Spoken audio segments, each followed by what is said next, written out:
Еј, добро вечер на сите. Се извинуваме за малите технички проблеми што ги имавме. Сега мислам дека веќе сме во ред. Пандамониум радио шоу број 4. Моментално јас сум вашиот хост за вечерва, се дојде Дарко. Имаше некои обврски, но ќе се врати накратко и ќе продолжиме со стандардната програма што имаме за денес. Тоа што слушнавме моментално беше имаше неколку песни што пројдоа. Првата беше Flood од новиот проект на Wale со Гана. Втората беше од новиот проект на Мик Мил, Pain Away со колаборација со Lil Durk. Третата, една од моите омилени траки за последниот месец од Slowthai, NHS. Едва и го чекаме новиот албум Tyrone. Четвртата беше Graveyard Shift, исто така соработка на Slowthai со AJ Tracey од неговиот нов микстейп. И Favi, Trust, исто така од новиот албум. Ќе слушнеме уште неколку нови траки, нешто што искочи во последнава недела, последниве 2 недели конкретно. Нешто што се најде на нашиот чарт.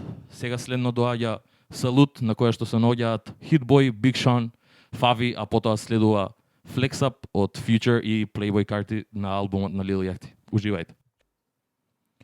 Тоа беше Hot Boy Blink од French Montana, од неговиот нов микстейп заедно со Jack Harlow. Ја слушавме Denilai со Моник и IDK со Two Cents. IDK за мене е еден од најдобрите и најопасните артисти за 2020, исто така и за 2019, ако ме прашувате. Сега следно што доаѓа на ред да слушнеме е некои нови албуми и нови проекти што искочија неделава и во тековниот месец. Прв на ред и на мене и на Дарко еден од омилените ни е Saint John, новиот негов проект While the World Was Burning, кој што искочи пред нецели 2 недели. Saint John е еден артист за кој што ја и Дарко оддамна сме закачени на него и на неговиот wave. Ја Saint John го запознав уште на SoundCloud некаде околу 2016, кога искочи неговата прва песна Roses. Една феноменална песна која што беше пишана првично за Beyoncé и Beyoncé не сакала да ја искористи таа песна, па Saint John во свој стил почнал да ја пее, ја снимал, ја пуштил на SoundCloud и се тоа што стана после историја. После Roses и успехот на Roses ја го извади албумот Collection 1, колекција на песни кои што ги имаше снимено од 2016 па се до 2018. И на самиот албум има песни кои God Bless the Internet, Reflex, Surf Club, Three Below. За мене мој омилен албум од него. За потоа во 2019 да го извади албумот од кога стана веќе доста познат и го прошата цел свет на сите турнеи, се појави и на сите најголеми фестивали, се појави и со Get All Any Love Songs, вториот негов албум. За мене скип во поголем дел од низ албумот, но имаше неколку интересни песни, па овде се деси и тој пресврт каде што Roses имаше огромен бум со Иманбек ремиксот и за сега да тоа резултира во трет проект кој што се вика While the World Was Burning, каде што има Roses ги се појави во 2 верзии. Едната е со Future, другата е со Иманбек. Има други песни од видот на Monica Lewinsky, која што исто така се појави и на претходниот албум. Не знам од која причина е тоа, но се надевам дека има добра причина за тоа. Исто така Pray For Me и Smack DVD, 2 песни на кои што гостува Kanye West, што е изненадувачки според мене. Песни ко Quarantine Wife, JID, така да не го должам многу, мене албумот ми се свиѓа, го слушнав неколку пати, ќе има одборавме неколку песни, слушнете па да збориме. Пишете ни во чат кога се осеќате. Идеме со Sucks to Be You. Pray for me for the man I'm supposed to be. Pray for me, put your hand on me. Pray for me and my enemy. Хеј, поздрав екипо. Iris Scratch in the house. Добро вечер на сите. Ова беше Pray for me од Saint John и Kanye West. Здраво Трајо, официјално. Здраво Дарко, ни фалеше. Ми фалевте ви мене, извинете што каснам дечки, не можев никако да ги избегнам обврските што ги имав. Али затоа ја сум пола сат покасно Пандамониум радио број 4. Го слушав Трајо малце последниве некои 10-15 минути дека идев навака. Одличен водител е Трајче. Работиме на случај. Поздраво цела екипа, го слушаме Saint John. Трајче даде многу убаво интро за него и за неговата кариера. Го слушаме од поодамна. Песната Roses оваа година доби големо внимание и во хаус светот и во хип-хоп светот повторно. Мене лично Roses многу ми се допаѓа и многу добра поента ти беше тоа дека две песни од Kanye West на еден проект во 2020 е нешто што не може, со кое не може да се Невидено. пофали баш секој артист. Реално. Се слагам. А и самиот факт Roses, кој што реков, мене на пример OG верзијата на Roses ми е омилена. Не можам да кажам дека имам бек и хаус верзијата ми се свиѓа. Ја мразам, дури ја презирам, ќе бидам груп, но не знам зошто на пример и сите тие ремикси, Future, иако воведе свој елемент на трагата, мислам дека Saint John сам по себе некако ја прави трагата да биде посебна и мислам дека не треба ништо плюс. Но ја разбирам поентата и зошто има толку ремикси на истата. Па да, јас мислам дека има нешто врска сигурно со лейбл, бидејќи кога некој лейбл да одлучил дека сега ќе ја прави хит, па Јап, да, Па ја пред спроведе. известно време и потпиша за Def Jam, така да. мислам дека Но тоа е тоа е дел од конекцијата. причината. Инаку мене проектот многу ми се свија, иако не ми е баш за секој муд, бидејќи Saint John на моменти знае да ми е малце, да не речем даун, али така малце мрачен на некој начин, Меланхоличен, да. меланхоличен. Али овој проект ми изненади посебно во ова време, есен, кон зима, добри траки, добри синглови. Ќе ја слушаме песната Gorgeous после Smack DVD со Kanye West. Песната Gorgeous ја пуштив јас на еден од стримовите што ги правев во среда, веднаш што ми излезе, одма ми фативо дека е многу ја клубски бенгер. Така да Повеќе да се. проектот има многу добри песни и мислам дека многу добар чекор напред за Saint John да добие recognition, да го добие recognition што го заслужува уште од 2016. Се радувам многу и мило ми е што се случува ова сега во 2020. Ќе ја слушнеме песната Smack DVD од Saint John и Kanye West, претходно ја слушавме Pray For Me, а на почетокот Sucks To Be You, Smack DVD, па потоа ќе иде и Gorgeous, значи уште многу добар клубски хит од овој албум. Го слушаме Saint John, Pandemonium Radio, шоу број 4. Идеме. I'd rather call you a friend. This shit something that got me mad. I mean it. Quarantine Wifey, Saint John и G.I.D. Твои доста милени артисти, така? Да. Што ја Според кажеш за ова мене- комбо? Па неочекувано, пред се. Искрено неочекувано. Не верував дека ќе го слушнам J.I.D на трага заедно со Saint John, но не докажаа спротивното и според мене е една од најдобрите песни, ако мене ме прашуваш на проектот. Па да, овие 5 што ги избравме за тука се баш некоја селекција што прави хайлайт на целиот албум, што тој нуди и го представува Saint John во некои различни светла. Да, и го покажаа неговиот диапазон и на теми, и на мелодии, и на музика која што ја обработува. Точно. Тоа беше добро интро. Saint John, имам уште 2 албуми за прислушување покасно. Исто така имаме и неколку македонски песни кои излегоа оваа неделя да ги чуеме малце покасно, но знаете дека откако ќе се загрееме доаѓа време за темата на денот. Денеска имаме една новост, тестираме една функција, одиме на Instagram Live додека ја збориме темата на денот. Така да поздрав до сите што не слушаат и на Instagram Live, што не гледаат таму. Нека дојдат на Mixlr, боле искуствено на Mixlr секако. Ќе почнеме со темата, инаку темата се базира околу Греми наградите и номинациите кои беа објавени оваа недела и предизвика многу измешани реакции. Баш и ние зборевме дента кој излегува и утре дента и со тебе и со многу други луѓе кои ја следат сцената дека на некој начин од една страна добри ствари, од друга страна лоши ствари донеса овие номинации оваа година. Пред да почнеме да збориме за тоа, пред да ми кажеш ти што мислиш за номинациите оваа година и слично, сакам на кратко да дам малце интро за луѓето, бидејќи да бидам искрен, јас не знаев точно како идат работите. Па пред оваа емисија сакав да истражам убаво кој гласа, како гласа, кога е рокот за пријавување и слично, за да добиам некоја представа зашто се уствари овие артисти одбрани тие што се одбрани или зашто некои други не се одбрани. Јоп. Од друга страна, така да овие неколку денови истражував околу Греми наградите. Ова е нешто што треба да го имате во предвид кога збориме, да го имаме во предвид кога збориме за Греми наградите. Значи прво многу интересен рокот за пријава. Значи рокот за пријава е од 1 октомври, значи може да се пријават песни или албуми кои се излезени од 1 октомври 2019 до 30 септември 2020 година. За Греми наградите што се одржуваат во јануари 2021. Тоа е малце конфузно. Да, ама кога ќе приметиш, мислам дека и самата индустрија веќе е навикната така со години, бидејќи и ако приметиш сите хај ренкинг артисти баш во тоа време ги вадат самите албуми. Сакаш да кажеш пред октомври. Пред октомври. буквално само за да го фата тој датум. Истото се деси и со Тревис Скот, со сите, значи ги знаеме сите артисти дека па и Дрейк еден од нив дека во ова време најчесто ги вади албумите. Ова е интересно, значи сега кога збориме за Греми, значи сите албуми излезени во октомври, ноември и декември, значи не се достапни, тие ќе бидат во конкуренција за следната година на Греми наградите. Така да исто така достапни се албуми кои слегоа лани на крајот на годината, што исто интересно да се има во предвид, бидејќи тоа ќе излезе на пример Роди Рич, и за тоа The Box е една од песните која во некој од номинациите. Јоп. И мислам дека тоа не знам дали е паметно на пример да извадиш албум што знаеш дека ќе биде толку успешен или на пример да имаш песна ко The Box и да извадиш пред самиот крај.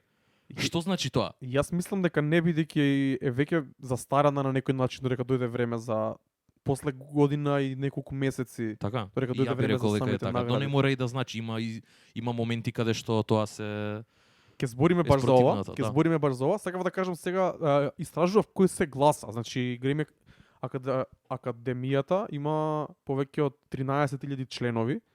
Сите тие членови преслушуваат и гласаат за музика која е во нивната област на некој начин. Значи артистите сами ги пријавуваат песните и албумите кои сакаат да бидат во конкуренција. Значи постојат и варијанти кога артистот не сака да конкурира и не си ја пријавува својата музика. Сега има луѓе, мислам, артистите сакаат да бидат, аплицираат на некој начин. Таа музика поминува низ 13.000 различни луѓе, односно кој за што е постручен на некој начин и од која фела припаѓа. Но интересно е за овие топ 4 награди што ги викаат они, значи албум на годината, поп албум, поп сингл најверојатно и уште некои такви слични, кај што требаше да биде The Weeknd. прогресив R&B или Best R&B албум. Значи некои од тие по-главните награди поминуваат низ уште еден филтер, значи има некоја комисија од 20 на луѓе, тоа го кажа самиот CEO на Греми наградите, дека има некоја комисија од 20 на луѓе кои добиваат 20 номинации од гласани од сите, они ги добиваат 20 и они од нив избираат 5 или 6. Значи пак они го имаат последниот збор, но они бираат само од тие 20 кои веќе ќе пројдат масовното гласање на некој начин. Да се добие представа за тие работи. Тоа сакав да го почнеме ова. Се надам дека ви е јасно, ако нешто не ви е јасно, пишете ни, прашете на, ако знаеме ќе одговориме за истото. Нас не интересираат најмногу хип-хоп наградите, но ќе спомнеме и некои што се сродни на хип-хопот, да речеме, ќе спомнеме поп наградата, R&B се разбира. Сакам да спомнам мелодик, значи во хип-хоп светот има делот има 4 награди. Best Rap Performance, Best Melodic Rap Performance, Best Rap Song и Best Rap Album. Значи тоа се тие 4. Албум, песна и перформанс е уствари артистот колку добро ја извел песната на некој начин. Сега ќе ги прочитам на кратко номинациите, ако не ги знаете. Идеме со Best Rap Performance, значи имаме 6 номинации. Pop Smoke, Dior, Savage од Megan Thee Stallion, Beyoncé, Lil Baby, The Bigger Picture, Jack Harlow, What's Poppin', The Baby, Bop и Big Sean и Nipsey Hussle со песната Deep Reverence. Саш да ги коментираме вака едно по едно, да Ја биде би полесно. рекол одма да ги коментираме, да не се изгубиме во нив, бидејќи сепак се доста. Еве јас ќе кажам за оваа селекција. Оваа селекција мене ми е сосем окей, посебно кога станува збор за перформанс или за песна на годината. Мене лично ми е многу тешко да изберам 20 омилени песни од годината, камоли да изберам 6. Така да мислам дека овие 6 песни се сосема окей некој избор.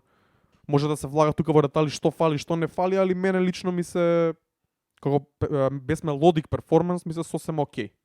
Да, ја би се согласил со тебе конкретно за ова.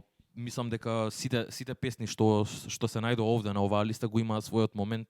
Pop Smoke со Dior, Savage знаеме што направи Megan Thee Stallion, посебно со Beyoncé верзијата, Lil Baby со The Bigger Picture, исто така една од најважните песни за годинава, ако ме прашуваш мене. Jack Harlow, What's Poppin', тоа беше интродукцијата за сите на масовно ниво, буквално, значи сите го дознавме Jack Harlow со тоа. The Baby Bop, знаеме што направи, заедно со Shook. Есента, тоа беше уште лани. И единствено што можам да кажам за Big Sean и Nipsey Hussle е дека една од подобрите траки на D2. Да, таа може би тука како нешто екстра што не би требало да припадне, но ете, селекцијата за мене сосем окей. Кој да победи ќе ми биде мило и Pop Smoke да победи. Мене лично What's Poppin' ми е највртена песна на некој начин, The Bigger Picture мислам дека имаше најголемо значење кога излезе. Така да What's Poppin', The Bigger Picture и Dior, бидејќи Savage е више overplayed и цел тој хајп што го достигна, мислам дека веќе има негативно влијание кон неа. Па да, ја мислам дека исто, се слагам. Значи Savage мислам дека го имаше својот момент и се појави во такво време, но е дефинитивно overplayed. И мислам дека треба еден од Dior или The Bigger Picture, едно од тие две да ја земе наградата. Добро. Тоа беше без Melodic Rap Performance. Одиме со... Чекај малце. Тоа беше рап перформанс, тоа не беше мелодик. Извини, тоа е Да. моја грешка. Мелодик, добро, малце по-мелодик. Значи, The Baby, Roddy Ricch, Rockstar, Drake и Lil Durk, Left Now, Cry Later, Anderson .Paak, Lockdown, Roddy Ricch, The Box, Travis Scott, Highest in the Room. Јас лично се сложам и со многу добра селекција. Ова е одлична селекција, actually. За мелодик рап, тука не би можел да изберам. Left Now, Cry Later ми омилена, Highest in the Room беше огромен хит, The Box исто така, Lockdown, една од најдобрите песни на Anderson .Paak од последниот период. Сосем окей. На место, дефинитивно, јас се слагам. И што мислиш, кој е твојот пик од таа листа? Ја лично го треба да бираме Left Now, Cry Later, али ако земеме објективно, кој да победи нема да биде грешка. Нема да биде грешка, да. Може би, например, не знам, иако го сакам Андерсон, пак мислам дека не се наоѓа помеѓу вакви песни. Поради тоа што неговата песна не беше хит во ниеден момент, туку беше Не беше само хит, добра но беше, песна. да, во добар момент, но и сепак важна песна во моментот кога се појави. Одиме сега Best Rap Song, The Bigger Picture повторно, The Box повторно, Left Now, Cry Later повторно, Rockstar и Savage од Megan Thee Stallion и Beyoncé. Значи веќе поминавме низ овие награди, мислам низ овие песни се номинирани и тука, така да сосема во ред кој да победи. Така се слагаме. Да, ја мислам дека Дрейк си замена со две Гремис. Ќе видиме. Е, сега одиме Best Rap Album. Тоа е номинацијата која предизвика многу измешани реакции. И со право. Значи имаме 5 real хип-хоп албуми, ќе ги наречам на некој начин. И за тоа квалитетни, така. Да, и за тоа на тебе и на Курчо, например, многу ми се свиеше селекцијата и имаше некои луѓе што нема постирано ништо за Греми наградите, одеднаш почнаа да ги ценат Греми наградите. Реално. Се слагам. Весник диса малце, ама нема везе. Значи, ова се 5 номинации за Греми наградите за Best Rap Album. Freddie Gibbs и Alchemist, Alfredo, Nas, King's Disease, Royce the 5'9", The Allegory, G Electronica, A Written Testimony и D-Smoke, Black Habits. Пред да оставам да елаборираш што, зашто, како, накратко ќе кажам дека има години кога јас, например, не ја следам толку музиката, не слушам толку многу албуми, например 2018, 2019, тој некој период меѓу 2018 и 2019 малце бев оф, не бев баш утек со сите албуми, бидејќи бев фокусиран премногу на синглови, на свирки, на настапи и слично. Али 2020 година имам преслушано многу албуми, го старт ќе кажам дека од овие 5 албуми 3 воопшто ги немам ни преслушано, не ми дошло на ред да ги слушам. И кога погледнав листава бев као ова се номинации за некои real хип-хоп награди, не знам како да The Source награди или нешто такво. Па да. И мислам дека Freddie Gibbs и Alfredo, од вас знам, пишувавме за тоа и албум ревју, знам дека рап главите го рейтаат многу. Се согласувам, одличен албум. Тој мислам дека припаѓа нас поради величината на нас, но и звукот на албумот мислам дека е добар. Значи тие два би ги оставил, но Royce the 5'9", G Electronica и D-Smoke би ги заменил со Lil Baby, My Turn, обавезно, Pop Smoke, обавезно. Тие ми се два као must што би ги заменил. Има са тука и други, да не навлагаме Гана овона, али мислам дека Lil Baby, Pop Smoke заслужува да бидат тука. Кажи ми ти што мислиш за оваа листа, елаборирај малце повеќе за овие албум, бидејќи знам дека ги имаш и преслушано. Колку и да се радувам за листава, немаше ќе ти излажам ако ти кажам дека ја очекував. Значи и исто како тебе не сум некој голем фан и никад не сум дозволил да Grammy nominations ми дефинираат што треба ја да слушам или што е добро или што не. Сепак на крајот на денот тоа е многу субјективна работа и мислам дека ова кога искочи беше најголема, мислам беше нешто што не ги изненади сите, бидејќи беше тотално неочекувано. Буквално кој што кажам, мислам дека тоа е одлична компарација, дека ова е поише личи на Source Awards него ли на Best Rap Album. Но од друга страна пак си радувам бидејќи конечно колку и да не ми го дефинираат тоа што јас слушам и тоа што е добро Grammy nominations, мислам дека ова е добар appreciation за вистинските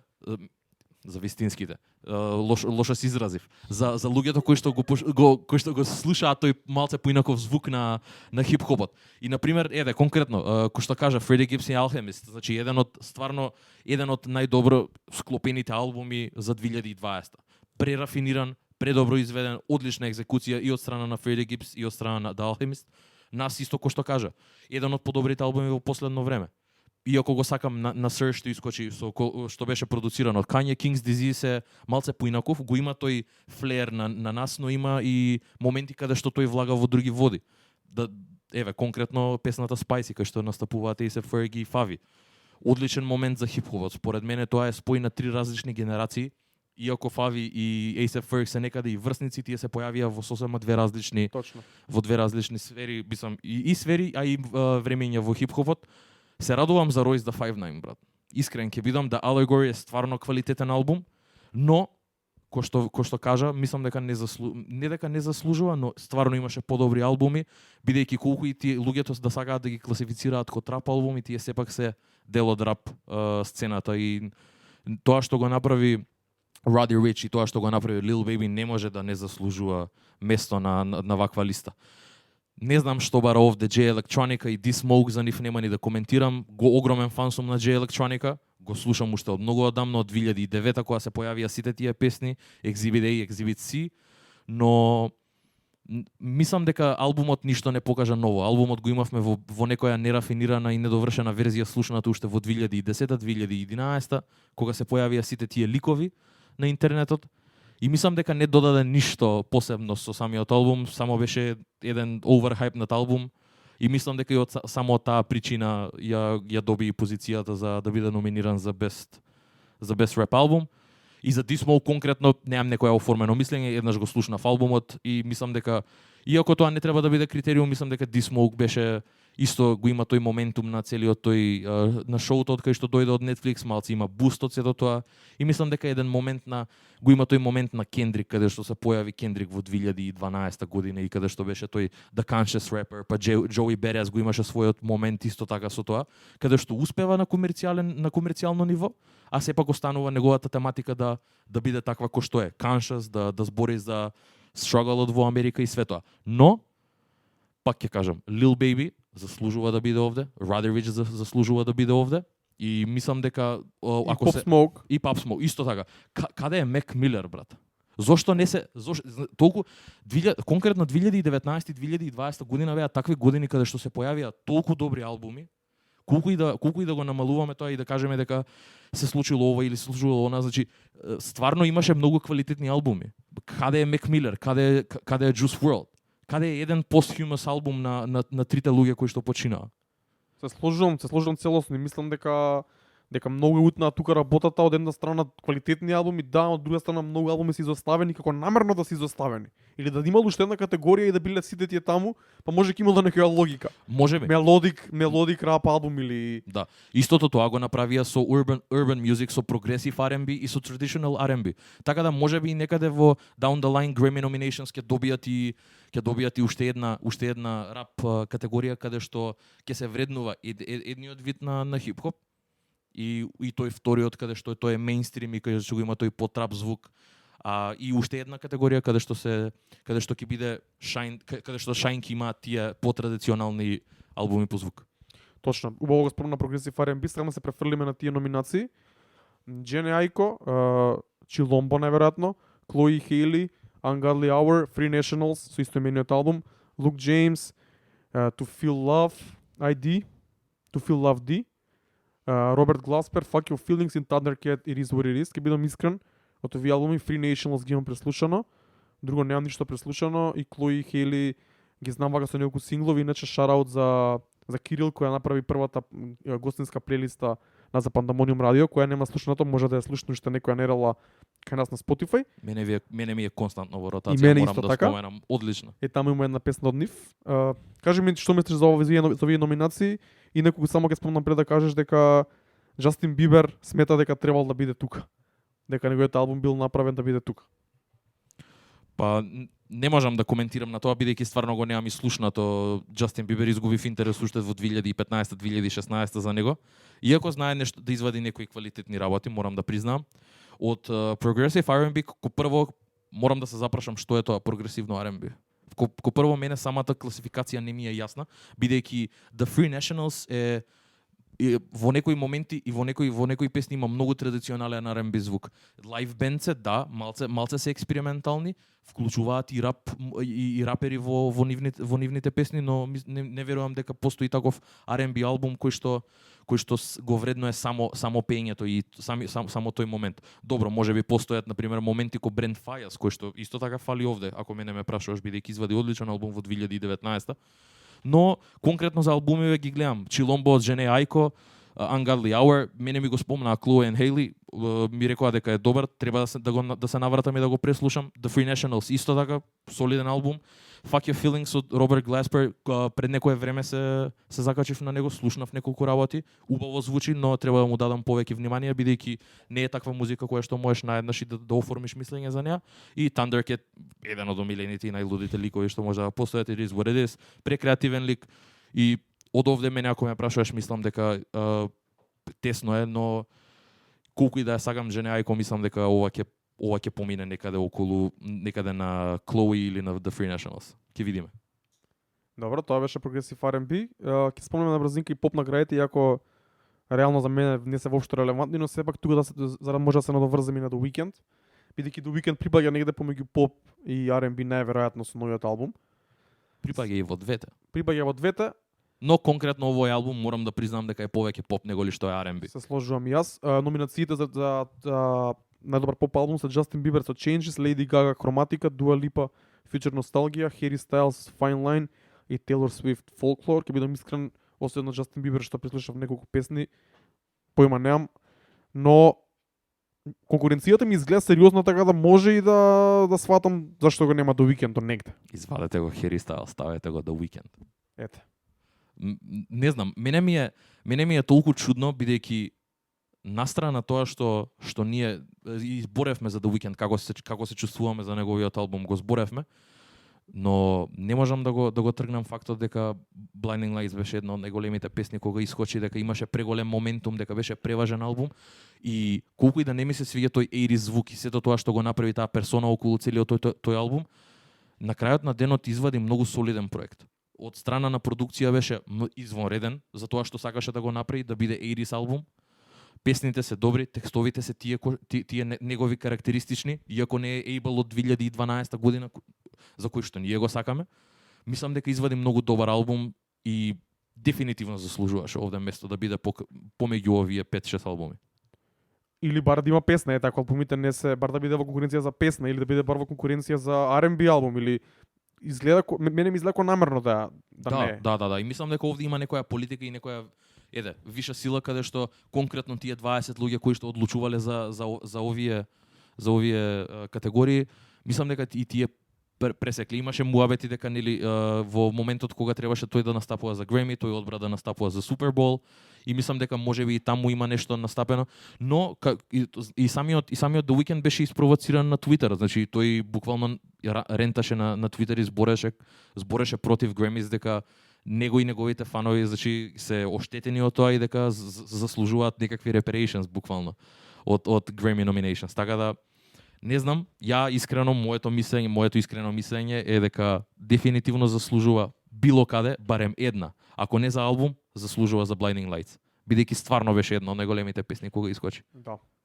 Се служам, со тебе се служи неколку луѓе кои ни пишаа на првиот question што го поставивме пред 4-5 дена, утре дента што ми излегоа номинациите. Анабела, Денис, Тоби и Викторија беа едногласни дека The Weeknd ограбен.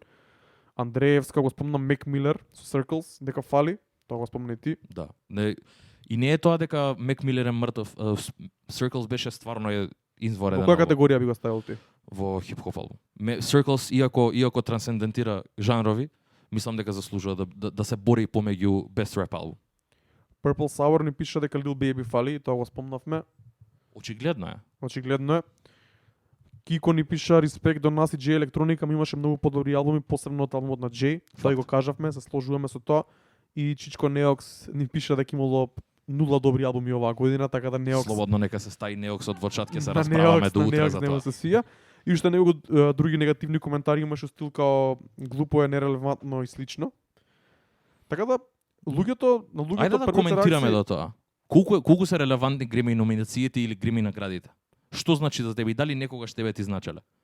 И што значи од кога еден албум ќе биде прогласен за best rap албум на пример? Дали имаш некакво мислење околу тоа? Има мислење околу тоа, дефинитивно, и баш сакав да позборувам за тоа. Сакам да споредам не само со Греми наградите, него порано кога бевме као деца и кога немаше толку интернет, кога гледавме MTV цело време. MTV наградите тогаш, не мислам дека Греми не ни пратевме, ама MTV наградите тогаш беа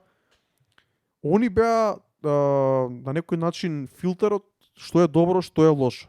Тоа што се спушташ и што добиваше награда на MTV, се сеќавам Eminem, Snoop Dogg, 50 Cent. Тоа беше тоа што ние го слушавме цела година потоа. И не само тоа, него јас ги имав на DVD и на касети, најверојатно на DVD и покасно на компјутер, на стапите од самите награди, значи 50 Cent at MTV Movie Awards настап ми текнува на еден PMP кеше со Snoop Dogg, ми текнува In the Club исто првиот настап. Така да MTV наградите порано, мислам се излегавме малце од Греми наградите, ама сега да направам паралела. Порано има голем збор за тоа што е добро и што треба да се слуша. Додека последниве 5-6 години, ако не и повеќе, ја ќе бидам искрен, Греми наградите не ги следам, не ги гледам воопшто. И тие наградите кои ги добиваат и номинациите, мене лично ништо не ми значат. Сега имаме радио емисија и треба да ги третираме работите кои се актуелни на сцената, па затоа и бев прв за да направиме оваа тема да биде тема на денот, бидејќи има многу што да се зборува за тоа. Но за мене лично не значат ништо. Поставив неколку прашања денеска на стори, можеби уште не знам добро да ги поставувам за да добијам добри одговори, али таму поставив прашање што според тебе е мерка за квалитет на некој начин. Јас ќе кажам за мене, за мене можеби не мерка за квалитет, али некој тоа што гледам на пример од светската сцена, тој хайп или views, како DJ морам да ги следам за да знам што е попин некаде во светот. И нема да кажам дека тоа има поголемо значење за мене од Греми наградите, но на некој начин има, бидејќи тоа е тоа што луѓето actually го слушаат. Така. Освен ако не се купени views. Тоа, значи, самите views на YouTube за мене се порелевантен фактор од колку Греми наградите како награди. Black Boy JB, така. Нема значи, да го најдеш на некоја на Grammy nominated или нешто такво. Тоа е така со многу артисти што ги слушам и ги пуштам. Посебно со тоа што се некоја граница помеѓу мејнстрим, бидејќи не се сосема мејнстрим, Ама имаат некаков following. Имаат огромен following. Јап. И тоа беше исто скоро едногласно луѓето кажаа дека многу малце како најмалце што може да допрат со прстот, значи 5-10% им се релевантни Греми наградите као дали слушаат музика според тоа кој ќе добие Греми. Посебно во овој период, ја би рекол, кога веќе се е на дланка и е толку лесно да стигнеш до нова музика, да истражиш нов артист. Мислам дека и ретки се тие што се reliable sources као за нови артисти, за нова музика. Ретки се и веќе тие Instagram пејџови, блогови или што и да. Да, и баш ради тоа, после кога ги поставив следните прашања, значи јас на пример од луѓе како тебе, твоето мислење многу повеќе го ценам на некој начин, ако ти ми речеш брат, морала да го слушаш, Алфредо е добар албум, треба да го слушнеш, и ако од прва може нема да ми фати убаво, втор пат, трет пат ќе му дам шанса ако ти стоиш на тоа дека ова е добар албум. Твоето мислење го ценам, ми значи мене повеќе за тоа по наводници квалитет. Така. Отколку самите Греми награди, бидејќи таму има многу политики, многу игри, лейбелите се вмешани. Тука сакам само да кажам уште нешто пред да оставам. Истото важи за плейлистите на Spotify. Тоа веќе го зборевме јас и Бодан, тоа е некоја тема за друг пат. Но многу повеќе сакам да следам плейлисти и сетови на луѓе и на диџеи што знам дека искрено го прават тоа и што стварно селектираат музика за нивен кејф. И немаат политички цели позади тоа. Отколку Rap Genius и такви плейлисти кои се на некој начин купени од страна на артистите и нивните лейбели. Дефинитивно, да. И на тоа ќе се надоврзам само дека ние со таа цел ги правиме плейлистите, за ние да курираме музика што нас не се свига, за луѓето да ја слушаат, да не бидат на некој начин труени со рап кавијар, со плейлисти кои се наметнати од страна на лейбелите и слично. Тоа е тема за друг пат, но сега Ја да се само морам да надоврзам. додадам дека ја 3 години и кусур више користам Spotify и ниту еднаш немам пуштено Rap Caviar, така да мислам дека и не треба тоа да се дешава и не треба да дозволиш тоа да ти го дефинира твојот вкус на музика. Сакав да направам само да дам онака аспект еден на тоа дека сите прашања таму што ги поставив, сите опции на некој начин ги користам бидејќи следам и луѓе што слушаат и диџеи што пуштаат. Нивното мислење можеби не ми значи по секоја цена да ми биде квалитет, али тоа ми е на некој начин првиот филтер. Ако ти ми речеш дека ова добро, ај ќе му дам шанса. Така. Те сваќам и имаше еден таков момент конкретно за Saint John, кога го пуштав уште кога беше SoundCloud рапер во 2016-2017, кога уште никој не го знаеше на Trap the Fuck Up журки. Но дефинитивно да се навратиме на ова, конкретно за мене, ја исто ко тебе никогаш не сум ги следел Греми наградите, но ќе излажам ако кажам дека не сум ги изборал моментот кога искочиле номинациите. Значи се дружиме со такви луѓе кои што исто така се музички снобови ко нас и цело време имаме неколку групи више на Инстаграм кои што интензивно се збори за музика и колку и да не се репери, колку мене да не ми значат, секогаш на крајот на денот ќе ги погледнеш и ќе предизвикаат и кај тебе некаква реакција. Затоа сега ги избориме конкретно, бидејќи нам не ни значат лично, но даваат тема и отвараат некоја дискусија каде што стварно можеме преку тој диалог кој што го инспирирала самата номинација да оформиме мислење или да го сослушам твоето за што ти мислиш дека е најдоброто нешто што искочило годинава и кои се тие албуми што треба јас да ги чујам. И мислам дека затоа и ги вреднувам. Бидејќи муабетот, дискусијата која што ќе ја направиме ја и ти, ќе ја однесеме во друг правец во наш, бидејќи ја и ти се знаеме и ги знаеме нашите музички вкусови и мислам дека Grammy nominations и сите тие и претходно што сме ги кажале, што сме ги слушали и гледале, кој што кажа, па дури ќе ги споменам BET Awards, ја имам гледано BET Awards, имам гледано Source Awards бидејќи бев заглавени на old school хип-хоп уште во 2005-2006, така да. Ама тоа време целата сцена се засноваше на awards, на награди, бидејќи наградите беа признание за артистите, освен тоа што продаваа плочи и од време на време одеа на турнеа, а наградите беа многу голем фактор игра во тоа што ќе се пушта на радио, зашто ќе пишуваат магазините, што ќе се слуша. Така, тогаш немало блогови, тогаш немало тоест интернетот не бил во таква форма кој што е денес и мислам дека и тоа било филтерот за многу луѓе. Биле тейстмейкери на некој начин. Дефинитивно, да. Тоа дека сега они се многу назад со звукот и со трендовите и слично и после ќе се надоврземе со може сега да спомнеме Дрейк, каква изјава имаше која доби наградата пред 2 години, дека луѓето што ги бираат овие работи немаат допирна точка со тоа што прави some mixed boy from Canada или some young boy from Houston.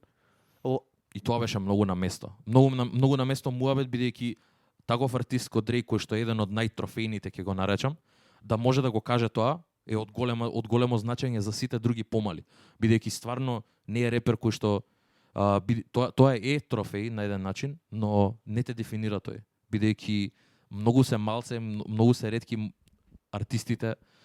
Ако погледнеш во целина колку артисти има, процентот е многу мал и занемарлив за тие што уствари добиле некаква награда. Мора да спомнеме ова, албумот за кој што посветивме 3 поста и цела емисија прошли пат во 2011, значи My Beautiful Dark Twisted Fantasy. Воопшто не е номиниран. За албум на годината. А ние збориме 10 години покасно за неговото влијание и неговиот импакт и колку е голем самиот албум, дека не е во ниедна конкуренција. Да, дефинитивно мислам, јасно е, повеќе од јасно е дека политики се во прашање. И затоа ќе кажам, не треба да си го дефинираме вкусот врз основа на вакви номинации, но ќе кажам дека убав старт е на дискусија за да почнеме ја и ти да збориме за тоа што е тоа добро и што е лошо од годинава. Тоа ќе го направиме посебна емисија пред крајот на годината, значи некаде во декември за некои 2-3 недели еден спешал ќе направиме ретроспектива, да. Ретроспектива, можеби ќе ни требаат и 2 емисии кога што сакаме да збориме и кога што имаме музика за бирање. Дефинитивно. Конкретно годинава 2020 беше, иако ја покривме веќе пола, имавме направено ретроспектива која што иако беше за 2019 ја продолживме ние за до мај, но дефинитивно ќе направиме и ревизија на првата половина. Сакам да прочиташ некои од коментарите, да видам што викаат луѓето, пред да се префрлиме на резултатите од денешните гласања и да донесеме некој заклучок на крајот на. Така. Еве го Индок прво се слага со нас дека MTV Music Awards имаше сериозни супер изданија, се слагам, дефинитивно иако јас сум бил многу помал, но се уште ги памтам и ги имам гледано и на YouTube, си имам навраќано на нив, исто така и BET Awards и Source Awards кога сум читал што значеле тие во in the grand scope of things. сум ги слушал. Grammy Awards winner немаат голема релеванција во одредени категории. Macklemore освои бест албум и дали реално го слуша уште некој Macklemore? Тоа е одличен пример. Macklemore наспроти Good Kid, Mad City. Mad City. Иако Еден од тогаш моите Macklemore омилени. имаше одличен албум и многу добар wave, беше дури преде у поп, у мејнстрим води, но од оваа гледна точка Good Kid, Mad City е... Да, дефинитивно. Тука сакам да спомнам, извини, само Astroworld versus Invasion of Privacy. Не сакам да се навраќам на тоа. Cardi B имаше добар албум, сосема солиден албум, но мислам дека Astroworld ќе го издржи тестот на времето многу повеќе. Не е ни приближно толку добар колку што беше квалитетен Astroworld и колку значење имаше за целата култура. Astroworld наспроти Invasion of Privacy. Да се навратам конкретно на Андреаска, тоа што го пише овде за Best Album и за конкретно за Macklemore. Да, се слагам дека Кендрик буквално беше украден и му беше украдена таа и мислам дека само од политички причини, но од другата страна The Heist беше стварно едно одлично хип-хоп издание. Од самиот факт дека не беше major release, туку беше инди албум кој што се појави сосема од нигде никаде. И Same Love конкретно песната, мислам дека иако не беше сингл на може би беше сингл, но не беше focal point на самиот албум, мислам дека предизвика највеќе реакции бидејќи се збореше за LGBTQ и за правата уште во 2012 кога што момент кога тоа и не беше главна тема како што е сега. Тоа беше едно од првите можеби хип-хоп песни со таа тематика и тоа скрши многу бариери и да. донесе после многу други.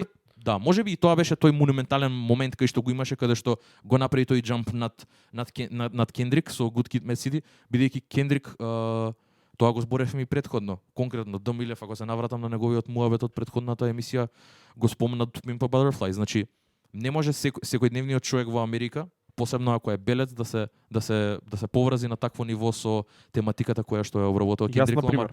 Дефинитивно, исто и ја. Не можам, колку и да го слушам и да го поштувам и да го сакам Good Kid, Mad City, никогаш нема да можам да се поистоветувам со тој struggle за кој што тој избори во целост во тој албум и можеби и затоа е таа причина бидејќи зошто Macklemore уопште иземал best rap албум. Има многу такви снабови низ целата историја. Ги има неколку, ги запишавме, не знам дали ќе може да ги извадиме. Но да видиме уште некој коментар пред да се префрлиме на резултатите од гласањето на Инстаграм. Еве го Марса, баш го прочитав и неговиот коментар. Греми е музички Оскар, не значи дека најдобриот секогаш ќе го добие признанието, ама за престижниот станува збор. Се слагам. Дефинитивно ако Гремис е највисокиот ешалон на награди во музиката, тогаш тоа е Оскарите за филмовите, така да, се слагам со оваа аналогија. Но не ги дефинира. Има многу филмови кои што не добиле никаков Оскар, има многу глумци кои што не добиле никаков Оскар, но се сметаат за едни од најдобрите во тоа што го прават. И мислам дека и не треба да дозволат артисти. Посебно сега и во оваа денешница каде што артисти ко Кање пред известно време уринираше на самата награда. Тоа вчера го зборев со моите дома, баш зборевме за истава тема, сега да видам нивно мислење како постари и баш ми го кажав овој пример. И онака они дека се малце постари, они ги вреднуваат таквиот тип на награди. Што не ме зачуди, но баш да, и мене не ме чуди тоа воопшто. Но баш се на некој начин објаснува зашто па ние не ги вреднуваме толку. Така. И од друга, мислам дека имаме други параметри во кои што ја слушаме и ја конзумираме музиката. Мислам дека колку и тие да се стари, знаеме дека и да се млади релативно, сепак не ја конзумираат музиката на начинот на кој што ние не користат Spotify, не истражуваат нови артисти, едноставно на еден начин слушаат тоа што поише им е сервирано. На еден додека ние истражуваме и се дур него најдеме тоа што ни се свиѓа, нема да застанеме таму. Убаво кажано. Сам да ги прочитам резултатите, имаше добри одговори, многу луѓе ни гласаат, фалови многу за интеракцијата што ни ја правите кај нас на стори. Околу 100 луѓе гласа, значи 90 и нешто гласа на прашањето да или не, дали уопште следат Греми награди, дали ги пратат. 57 беа не, 40 беа да, значи горе-доле беше изедначено, после тоа малце поише имаше не, што и до негде мислам дека е нормално и фер, мислам фер сооднос е да и не, пола-пола. Па, кој што кажав и преска, например, не е дека активно ги следиме или дека ги чекаме, но неизбежно е да ги погледнеш или да ти пројдат низ твојот фид И јас Доволно е да ги следиш комплекс на Инстаграм и да ти пројдат сите номинации поред и да ги запамтиш или да оформиш некакво било какво мислење. тоа не важи за мене. Јас таму гласам не онака не строго не. Да? Иако сум дел од сцената, не знам како да објаснам, као нема значење, онака стварно нема. Да, мене ми немаат апсолутно никакво значење, но муабетот е дека Може би ете така како вест на денот, само и толку. така, да, како и да е неизбежно е да не ги видиш. Мислам дека бидејќи се инспирираме цело време од западњачката култура, Америка е таква машинерија која што буквално ти го сервира тоа сакал или не или мислам дека неизбежно е да ги видиш ти листите, но твое е да одлучиш дали ти ќе оформиш мислење за тоа или не. 96 луѓе гласа на тоа колку им се значени ваквите награди за тоа што дали слушаат они или не слушаат музика. Многу, значи одговорот беше 90% беше на самиот почеток од слайдерот, така да на луѓето што не следат слушаат музика и не им значи дали истата има награда или признание за тоа. И ги поштуваме заради тоа. Да, респект за тоа. Потоа поставив едно друго прашање, треба да поработам малку на прашањава, бидејќи има многу еднозначни одговори. И некој шараут за сите што одговори искрено, а не пробува претенциозно да изгледаат многу кул за одговорите. На прашањето што или кој за тебе е најрелевантен извор за оцена на квалитет под наводници, награда или признание, YouTube views, hype или друго. 55 одговорија со друго, hype во заграда комплекс медија одговорија 14 и се сложувам со тоа, реално свесно или подсвесно мислам дека овие други 55 комплекс медија и другите како што кажа ти многу влијае на тоа на квалитетот под наводници да мораш да чуеш нешто. Да. Ти го сервираат едноставно. Ти го гради мислењето дали индиректно или директно мислам дека влијае многу на. Да, и тоа е да social media го прави тоа. Но еве, ја конкретно пред 3 месеци го направив unfollow на сите комплекс страни. Бидејќи стварно го осетив тој момент каде што буквално сервираат некои работи кои што се гледа дека се претплатени да го направат тоа. Едно гласање имаше само за YouTube views. Јас ќе си признам како DJ следам YouTube views. Иако зборевме првата емисија дека не се толку важни, покажуваат нешто. Посебно покажуваат од 2015 година кога не можеше толку лесно да се платат и да се направат. Се некаков репер на некаков начин. Порано има многу поголемо значење, но сега исто има значење, иако дупло поише нема значење, но views покажуваат покажуваат се одредена мерка на некој начин. Да, Не дефинитивно. за квалитетот, туку за чисто. Ама пак е параметар за колку луѓе знаат за самата песна, дали е позната воопшто или не. Да. Имаше тука некој одговори, ги прочитам на брзинка. Каров ни пиша дека блог постови ревју од познати музички сајтови, шоуа и подкасти. А Димитрова ни кажа дека за неја е најбитен трудот вложен во песната и посветеноста за нејзино компонирање. Марио ни кажа дека cultural affirmation / voice of the people, што мислам дека е многу добар одговор. И јас исто така ги вреднувам по тоа. Тоа е тоа што останува. Да, мислам дека тоа е моментот кој што дава легаси на една песна. Се сложувам. Поздрав до Дарја Трајковски што пишал како ќе кажат пандите. Поздрав од пандите. Неокс ни пиша само индивидуален вкус.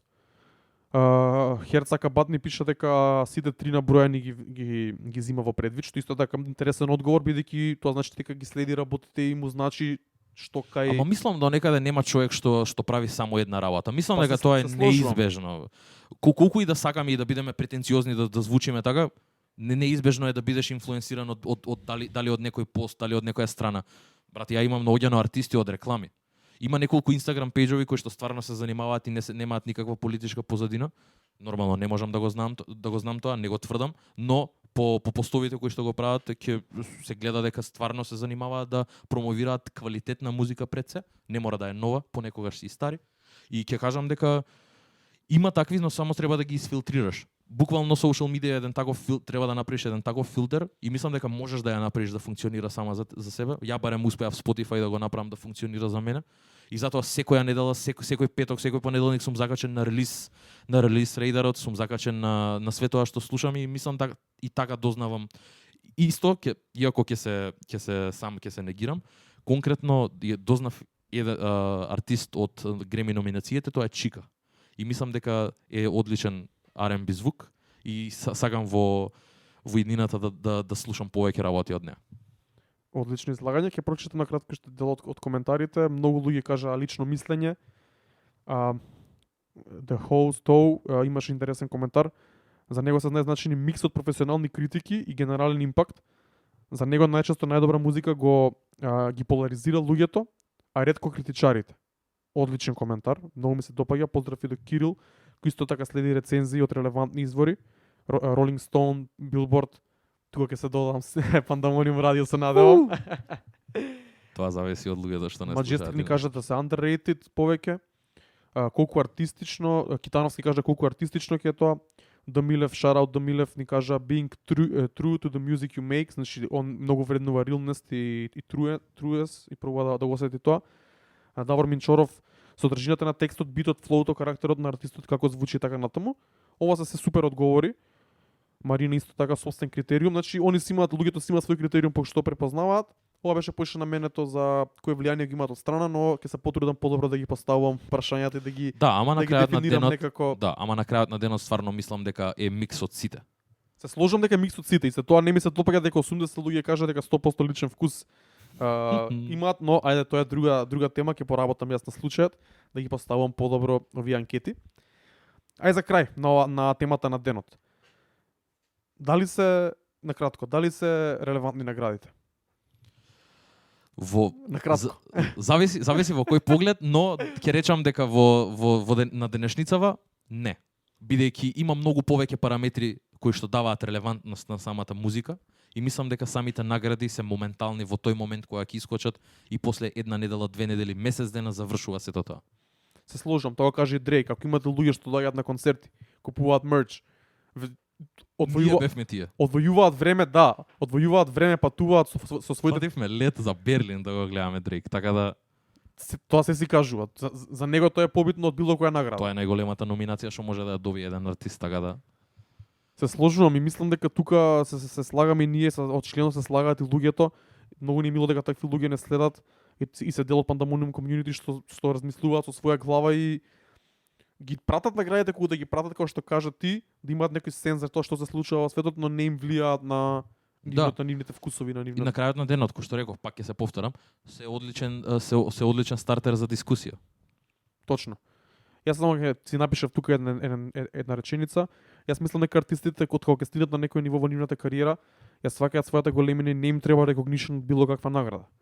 Тоа што во денешно време ти имаат директна комуникација со своите фанови преку социјалните мрежи, нивните тимови имаат увид во слушаноста и гледаноста, веднаш распродаваат турнеи и концерти и се сосема доволно за recognition, за љубовта да ја примат и признанието да го добијат. И ја чувствуваат real time, што е многу боле, не многу- треба да чекаат до ноември да дојде Греми и да ги номинира за најдобар албум или за најдобар артист. Точно. Мислам дека убаво ја закруживме темата. Ако сакаш провери дали има некој коментар. Па конкретно Марса ме праша дали следам Pigeons and Planes. Да, следам Pigeons and Следам Planes и јас. тоа можеби е единствениот music outlet и освен DJ Boots што го читам константно. И да, тоа е дел од комплекс, но малце поразлична работа и покрива друга сфера на хип-хопот. Тоа е тоа, мислам дека покривме голем дел од работите што требаше да кажеме за Така, оваа доколку тема. има понатака нешто и во коментари би се навратиле после. Дарко, што е следно? Следно, да идеме со македонските песни? Ја би рекол да. Кој За име- почеток. МК сцена, значи за тие што не знаат, воведовме во втората емисија нова рубрика МК сцена, која доаѓа после темата на денот. Во неа пуштаме македонска музика која излезе со надеж таа нерала која ќе ја пуштиме, но ако нема, ќе толерираме и малце постара, ама да е свежа музика македонска. И ве молиме, праќајте ни. Праќете ни, имавме среќа, ни пратија тројца артисти. Шараут за Херц, но тој се договоривме да почекаме додека излезе песната, после тоа да ја промовираме. Денес ќе ги промовираме Тоби, еден R&B пеач. Ќе кажам нешто повеќе за него малце покасно. Прво ќе чуеме песната. И Young Daddy, се едно ми е, новиот сингл на Young Daddy, за кој пишувавме исто албум ревју на почетокот на пролетта. Така да, сакам да направиме малце пауза од зборење, да го слушнеме Тоби. Значи Тоби е артист кој пее на англиски, конкретно во оваа песна. Има многу има звук што носи кон 90s R&B. И мислам дека е окей песна за да почнеме со неа, да ја слушнеме, па ќе ви кажам нешто повеќе за него, бидејќи сега моментов треба да го најдам фајлот кај што ми е запишано. Ајде да го слушнеме Тоби. МК сцена, слушаме две песни, едната на англиски, едната на македонски. Почнуваме со Тоби Love Again Fall / Street Remix. for one night. Тоа беше Тоби со песната Love Again со Fall/Street Remix. Мене лично ми се допадна песната кога ми ја пушти прв пат, дури ми изненади позитивно, бидејќи дечкото стварно пее многу добро и овој 90s R&B звук му лежи многу добро. Комуницирам со него, ми ја прати песната, така да сакам да ги охрабрам и другите кои сакаат да ни пратат, слободно да ни пратат.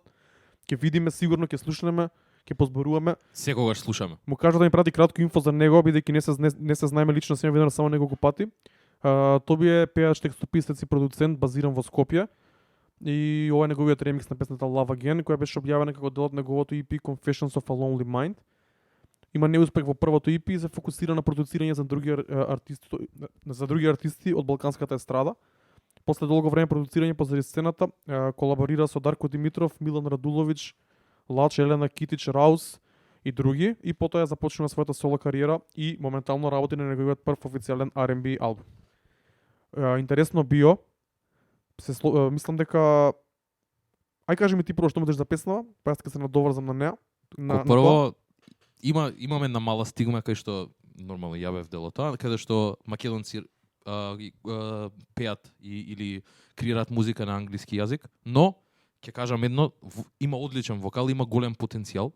И ова беше сосема неочекувано, кога ми го прати прво нешто што реков, што е ова, и стварно ми го побисе тоа мислење.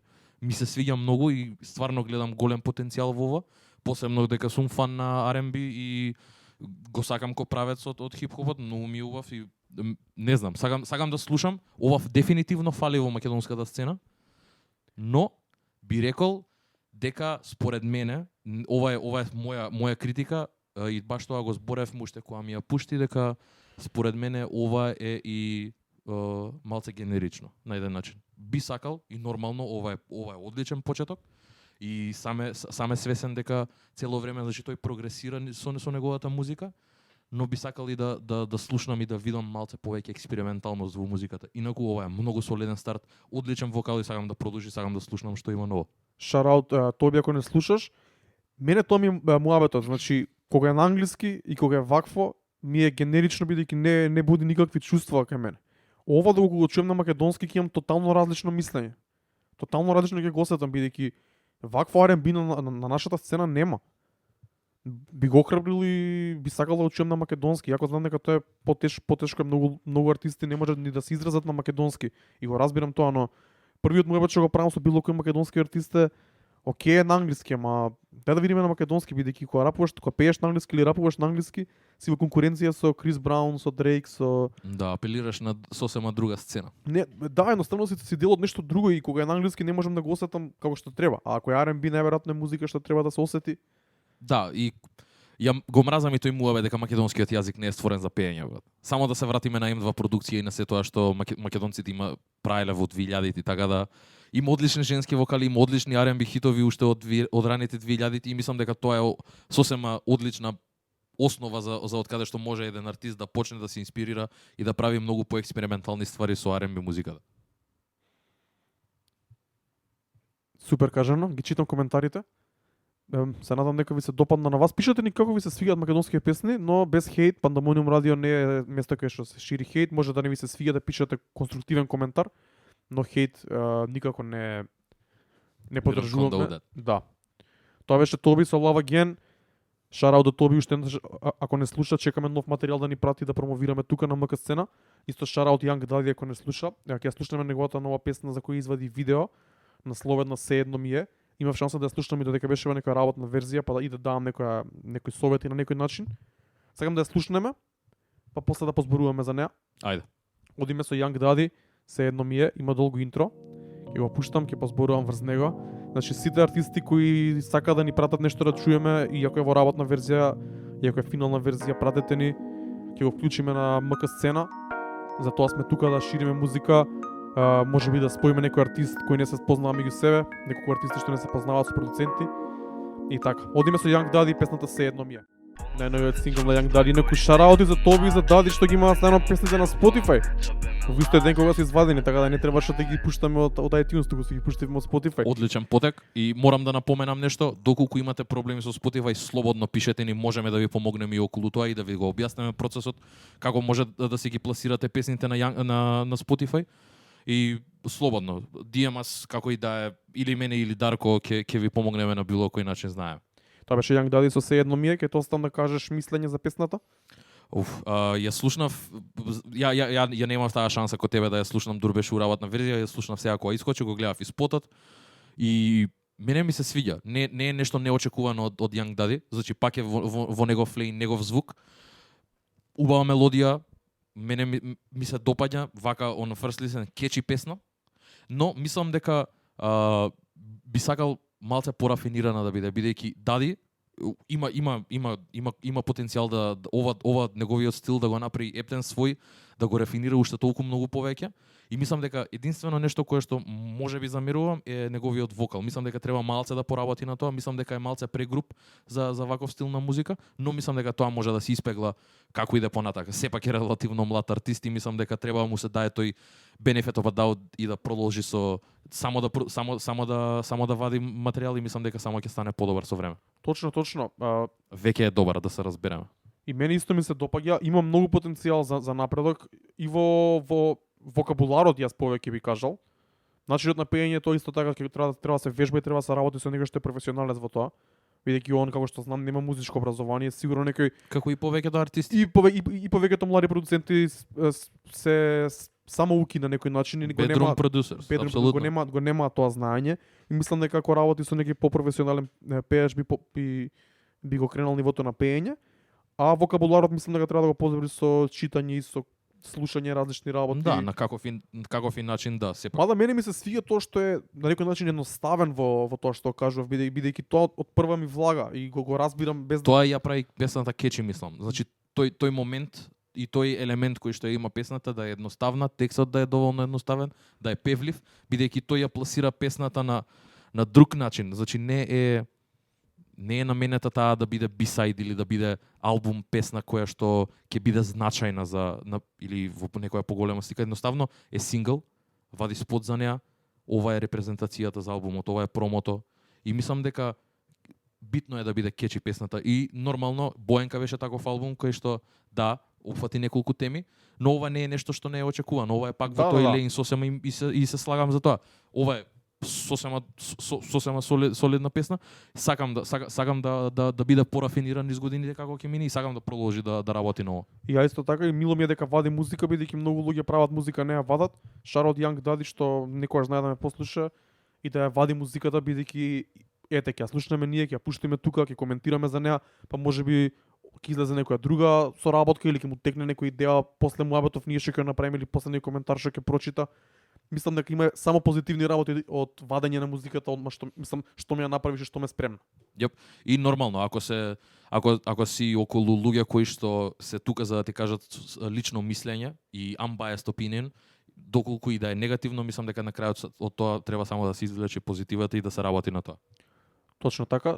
Шараут Секси Марса кој дава шараут за Бокса, кој е продуцент, а без пезна Бокса, добар млад продуцент и злато од дете. Се сложувам со тоа. Double Joe праќа шараут до Z-Bomb и сака да варат почесто. Ве молам, сите да. Сакаме. Ве молам, ве заборавивме. А не сакаме. Да, шараут сите што се во четот, Unknown Movement, Кирил и Джо. Чекај да прочитам ова што го вика Джо вика, се враќам на еден коментар уште од 6 октомври 2018 кога Даре го наведе клучниот проблем со македонските артисти. Бело, пиштоли и пички, мислам дека одамна виден филм. Факт. Шараут Джо, не знам кај си го запомнил ова, дали беше ова на G-Shock журката на Алвар Муабетот. Со дата. Хитет дискусијата што имавме. Нема врска. Али тоа беше уште, значи, пред 2 години е тоа, повеќе од 2 години. Да, и уште е релевантно ако мене прашаш. Повеќе од било кога, Да, до 2020 година. Тоа е моментално македонската естрада и сцена. Али затоа, шараут за Young Daddy, за Тоби кои прават поразличен стил и се свој. Пак ќе напоменам, ве молам, доколку имате пријатели кои што креираат музика, нека ни пишат, нека не се плашат, праќајте ни submissions во DM, ќе ги слушнеме. Иако доколку сакате да не ги споделуваме вака јавно или да не ги коментираме јавно, ќе ги коментираме кај вас, ќе ви кажеме наше мислење доколку го вреднувате и мислам дека можеме да отвориме одличен диалог за тоа. овде сме да помогнеме на било каков начин знаеме и умееме. Со тоа завршуваме вечернава МК сцена и остануваат уште два албуми за крај во малце поспоро темпо, намерно ги ставивме тука за да го приведеме четвртата епизода до крај.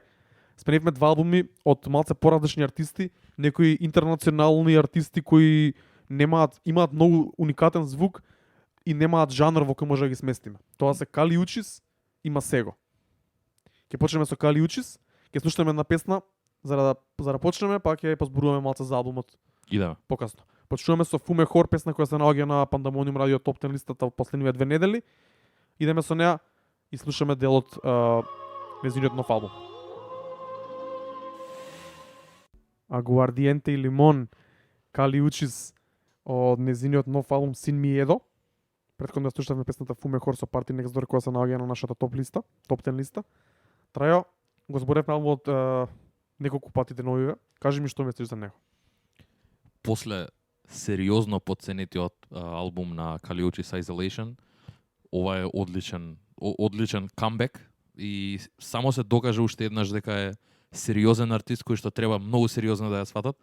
И мислам дека е од самиот факт дека не е слушана доволно, мислам дека е на тоа ниво со Джорджа Смит, со Doja Cat, иако Doja Cat е многу понова во играта, имаше неколку хитови кои што ја направија да биде на еден начин попозната и да влезе побрзо во мејнстримот, додека Кали е од 2015 ја слушам уште на God Complex која се најде на Goldlink албумот, Да. и стварите со Soul Action која ги правеше уште во 2014 и е одличен артист и самиот факт дека конкретно овој албум го пее на шпански, бидејќи претходната година имаше на Твитер постирано дека луѓето не го ценат тоа, дека не ја ценат нејзината позадина, во смисла нејзиниот бекграунд, нејзиниот етник бекграунд, и конечно нејзиниот лейбл го дозволи таа да извади албум кој што е predominantly на шпански.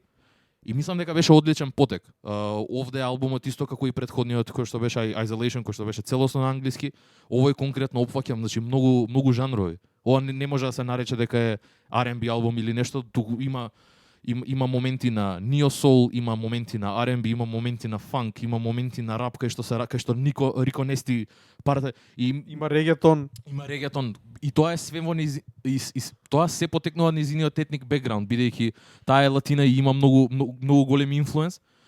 И мислам дека ова е многу добар пример за каков артист е Кали Учис и каков вокал е пред се. И тоа кој што го кажа Джоро, дека вокалот е сериозно добар.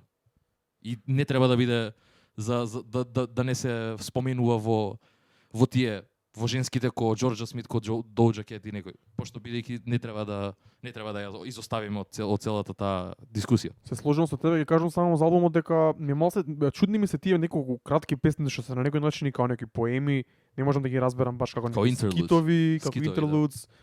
Тоа не можам да го разберам, иначе од албумот кој има 13 песни, 5-6 ми се свиѓаат многу. 3-4 одма ги тргам дека се многу кратки, се како скит, така да се на се лесен албум за слушање. Тоа што е на шпански не го разбирам баш, чудно се напишани на некој артистички начин, стилизирани насловите на песните, што исто така е тема за некој нареден пат. За некој нареден, да. Но се на се солиден body of work, трае 34 минути, топло препорачуваме да го чуете. Кали Учис, Син Миедо. Апсолутно. Ке слушнеме уште две песни, се надам ќе ви фатат уво. Ќе продолжиме со Телепатија и песната La Luz, на која гостува Джей Кортес, еден регетон артист. Latin Music го превзема светот лека по лека и ова уште јас го ставам, иако е алтернативно и се тоа како што кажа нема одреден правец, но и ова спаѓа во Latin Music и многу ми мило дека оди само напред целата сцена.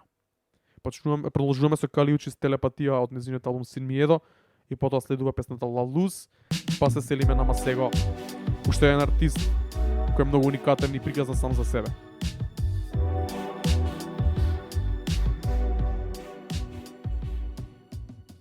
Учис La Luz од нејзиниот албум Син Миедо. Се надам и фати уво, ако ви фати уво преслушате Кали Учис како артист, огромна дискографија позади себе, можеби не во проекти целосни, но на многу места се појавува како гостин и слично. Многу широк диапазон на звуци. Во 4 песни слушнавме регетон, слушнавме фанк, слушнавме нео сол, слушнавме R&B. Мислам дека нема што повеќе да се збори. Самиот албум и самата музика збори за себе. Многу добро ми се поклопија со Масего да ги ставиме еден после друг и тоа вака на крајот. Одлични Бидејќи релиси, да. ги ставам некако слично бидејќи не можам да ги ставам во еден кош. Тука се насекаде се имаат секаков стил на музика, прават секаков стил на музика и посебно новото EP на Масего Studying Abroad. Посебно Масего би рекол дека е мултиинструменталист и стварно експериментира со звуци, повеќе него ли Кали. И мислам дека ова беше во право време извадено од страна на Масего. Кратко EP, easy listen, доволно добар за да привлече и многу и нови фанови, да има такви колаборации кои што има, односно најбитната таа со Дон Толивер, сосема доволно за да привлече нови и за да ги задржи старите и да буквално да ги нахрани на еден начин за да се покаже дека се уште е овде. Ја ти зборевме, јас мислам дека требаше да пишуваш текст за него за под радарот, но ти ми кажа што ти е брат кој не го знае Масего. Ја не верувам дека Зашто е тоа така? Ја не верувам дека постои човек што ја нема слушнато тадау. Искрено, само да тргнеме од тоа. Можеби не го знаат името, но тој првиот Песпорт клеп кога ќе го слушнат, мислам дека им е јасно за кој артист станува збор. Стварно е една од таквите траки универзални би рекол што стварно се многу препознатливи, имаат многу препознатлив звук и мислам дека тоа го дели Масего. Буквално тој Песпорт клеп кај што прави снер од самиот пасош е момент за мене. И мислам дека да, можеби не го знаат толку многу луѓе, но музиката му ја препознава. Тоа ми беше целта на сето тоа. И можеби од тој аспект не мислам дека треба да биде во подрадарот. Добро, се сложил со тебе за тоа. Сакам да кажам на кратко за овој EP Studying Abroad, многу кој што кажа easy listen, 16 минути, 6 песни, го шетав куќето и онака од прва го преслушав многу лесно и го пуштив втор пат. Многу добар проект, ми се свиѓа целата приказна. Има иако е краток, има концепт во него. Паспорт, Studying Abroad, значи експериментира со звуци од целиот свет. Дури има еден скит тука кај што збори за јамајканската музика. И од местата кај што ги посетил, да. Така да се има логика, многу убаво склопено EP, мислам дека многу убаво му легнува на дискографијата која има. Така. Почнуваме со првата песна од EP-то која се вика Паспорт од EP-то Studying Abroad. Ајде да чуеме, стигаме до крајот полека. Ќе го преслушаме Масего за крај, така вајбот е многу chill и easy. Идеме.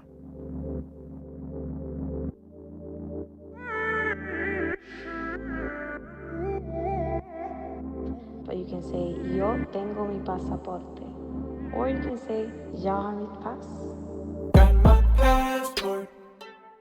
Масего и Шенсеа Silver Tongue Devil од Паспорт од Јапонија се префрли со скитот на Јамајка Феноменално. и таму продолжи. Одлична транзиција. Баш сега тоа го зборевме, дур не бевме mic'd up.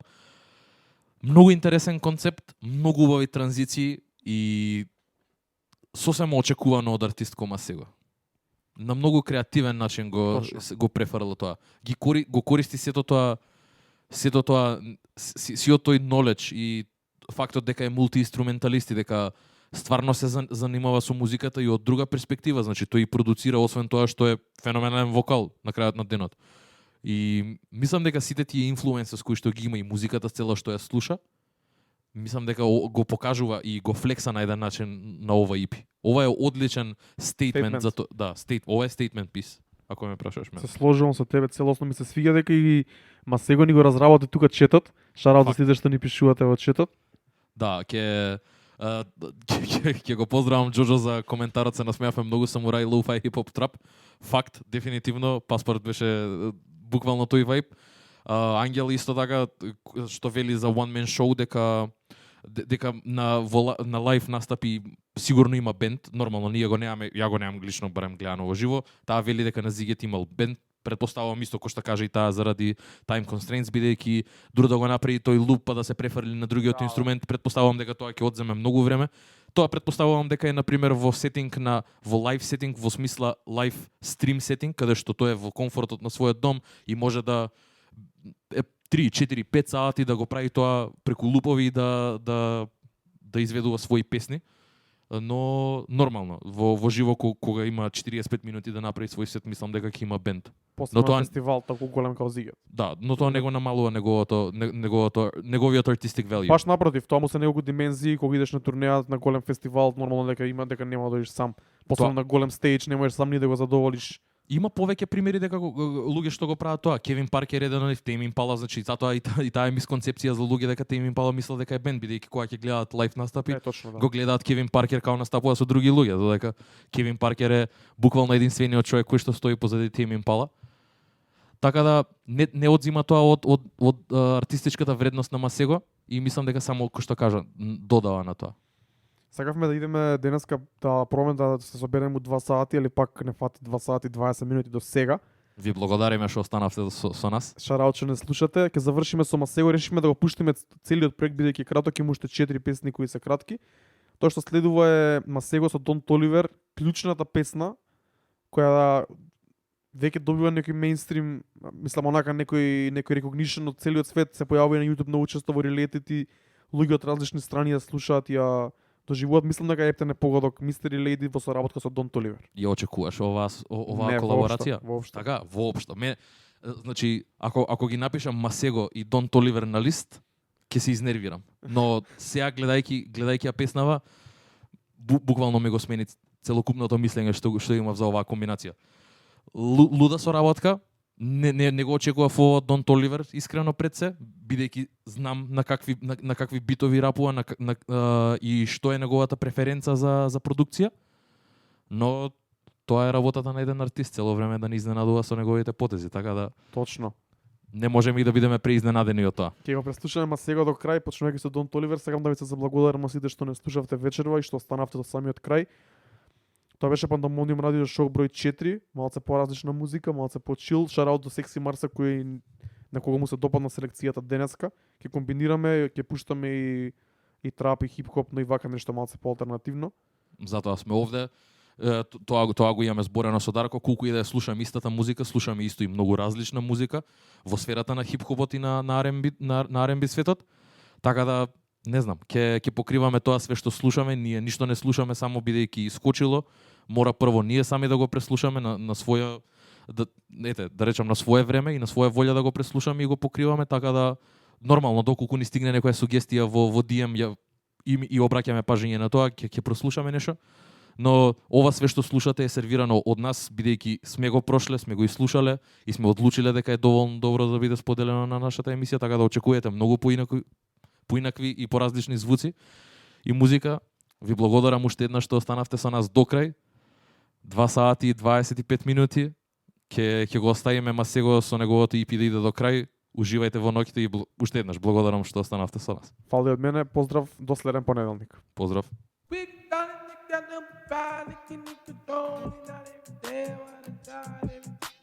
We